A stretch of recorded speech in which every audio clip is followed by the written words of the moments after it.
ഇന്നത്തെ നമ്മുടെ റെസിപ്പി വഴുതനങ്ങയിട്ട് മോര് കാച്ചിയതാണ്.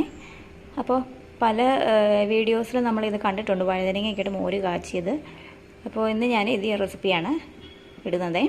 അപ്പോൾ തൈര് ആവശ്യത്തിന്, കട്ട തൈര് ഒന്ന് ഉടച്ചെടുത്തത്, പിന്നെ ഒരു വെള്ളം 1/4 കപ്പ്.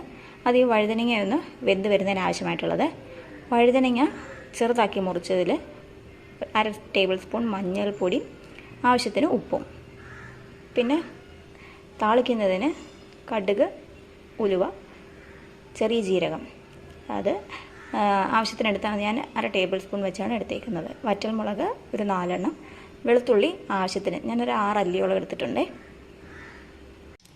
മോര് ഞാൻ ഉണ്ടാക്കുന്നത് മൺചട്ടിയിലാണ്.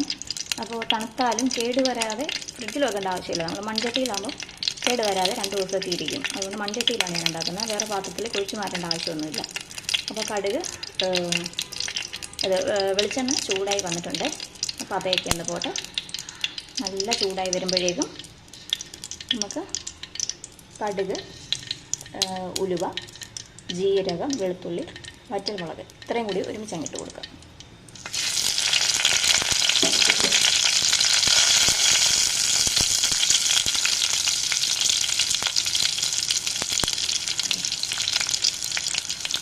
അപ്പോൾ അതൊന്ന് വഴന്ന് വരട്ടെ. കടുകൊന്ന് പൊട്ടിട്ട് ഉലുവയും ജീരകമെല്ലാം ഒന്ന് പൊട്ടി വഴന്ന് വരട്ടെ.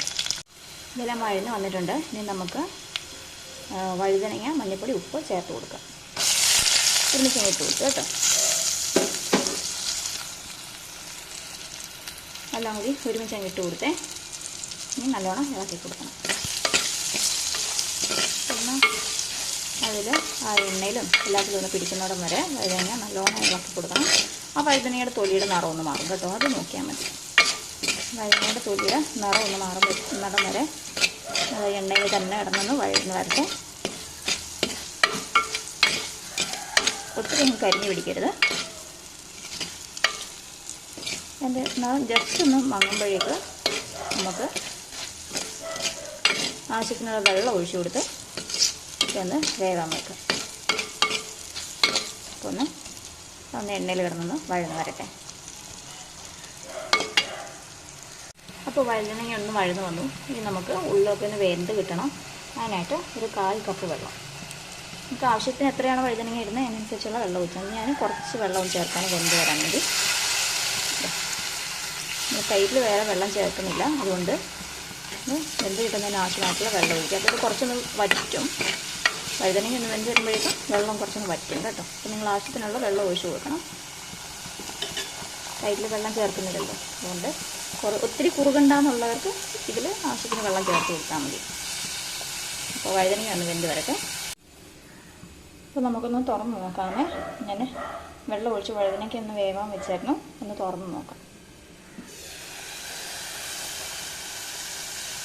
ആവശ്യത്തിന് വെന്തിട്ടുണ്ട്. നമുക്ക് ഡയറക്റ്റായിട്ട് തീ ഓഫ് ചെയ്ത് വെച്ചിട്ട്, മൺചട്ടിയിലാണ് നിങ്ങൾ ഉണ്ടാക്കുന്നതെങ്കിൽ തീ ഓഫ് ചെയ്ത് വെച്ചിട്ട് തൈരങ്ങ് ഒഴിച്ചാൽ മതി. കാരണം ഓൾറെഡി മൺചട്ടിയാണെങ്കിൽ നല്ല തിളച്ച് നല്ല ചൂടായിട്ടിരിക്കും. പിന്നെ വെച്ച് തിളപ്പിക്കേണ്ട ആവശ്യമില്ല. ഞാൻ തൈര് ഒഴിച്ച് കൊടുക്കാൻ പോവാണേ.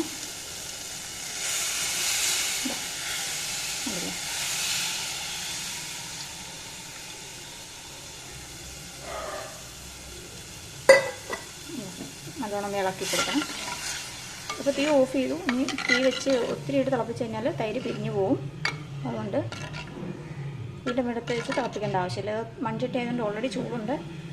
ഞാൻ അടച്ചു വെക്കാൻ പോകണം. 1 മിനിറ്റ് ഒന്ന് അടച്ച് വെച്ചിട്ട് ഞാൻ തുറന്നപ്പോഴേക്കും എല്ലാം ആയിട്ടുണ്ട്. നല്ലോണം സെറ്റായിട്ടുണ്ട്. ഞാൻ ആവശ്യത്തിന് ഉപ്പൊക്കെ നോക്കി എടുക്കാം. എല്ലാവരും ട്രൈ ചെയ്ത് നോക്കണം. അതുപോലെ തന്നെ നമ്മുടെ ചാനൽ ഫോഴ്സോസ് ലൈഫ് സബ്സ്ക്രൈബ് ചെയ്യണം മറക്കരുത് കേട്ടോ. അപ്പോൾ അടുത്ത റെസിപ്പി ആയിട്ട് വീണ്ടും കാണാം. അതിലേക്കും ബൈ.